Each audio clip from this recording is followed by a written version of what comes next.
I want you to imagine this. You're sitting in your therapy office, you're seeing a client that you've seen for 6 months or so, and your client looks up at you in the middle of a session and says, I just don't think therapy is working for me. I don't know about you, but when I hear something like this, it brings up my own inner critic pretty quickly.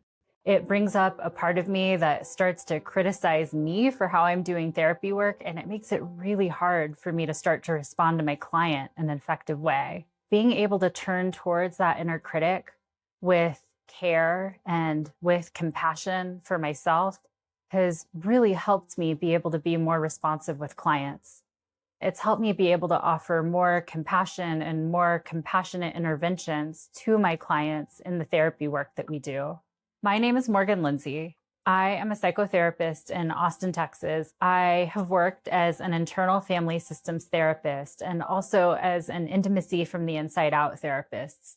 I am an intimacy from the inside out trainer, and I also lead shame and self-compassion retreats with the founder of that model, Tony Herbine Blank. I have spent time researching self-compassion-based mindfulness practices that build inner resilience and a sense of well-being for both adolescents and adults. I believe in the power of the therapeutic relationship, and I believe that when we understand how to help our clients access more compassion, both in their own selves and from us as therapists, that we can get a lot further in therapy. I'd like to tell you a story about how I discovered the power of self-compassion in healing work.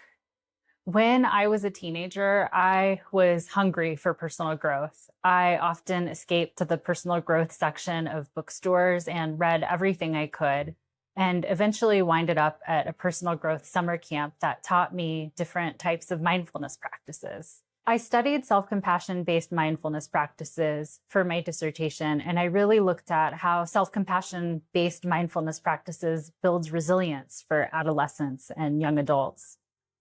I was working in a high school and working with first-generation high school students to graduate high school and go to college. I was really there to serve these students and to help them have enough resources to get from high school to college, but the thing was they weren't even coming to school. At the beginning of each school year, I was often handed a list of students that I was to somehow find in the community and get them to come to school.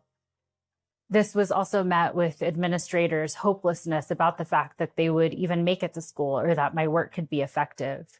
I started a meditation and pizza group at lunchtime. My hope was to somehow entice these kids to come to school and have some pizza. And in order to do that, I would force them to meditate for a few minutes. What happened over time is that this group got so popular that students that weren't even served by my contract or my caseload were coming to the group. Eventually, teachers and staff were joining the group as well.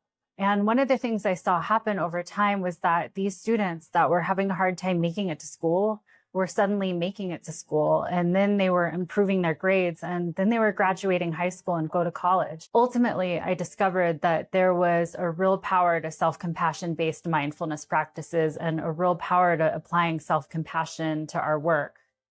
It's one of the interventions and one of the skills I use the most, whether I'm teaching other therapists how to do couples work and teaching those other therapists how to be more loving to themselves in the process, or working with a couple or working with a client. Clients come to therapy because they want something to change, and I'm enrolled in trying to help them make that change. But I have found self-compassion to be the bridge. I hope you'll join me in this course. I hope that you'll get to experience these tools and find your own creative ways of making use for them. I think that there's a lot of therapy wisdom out there, and this is just one tool that you can add to your toolkit. I hope that you will give yourself the gift of getting to be more creative and more fulfilled in your therapy work by bringing in the simplicity of self-compassion, self-kindness, and self-love.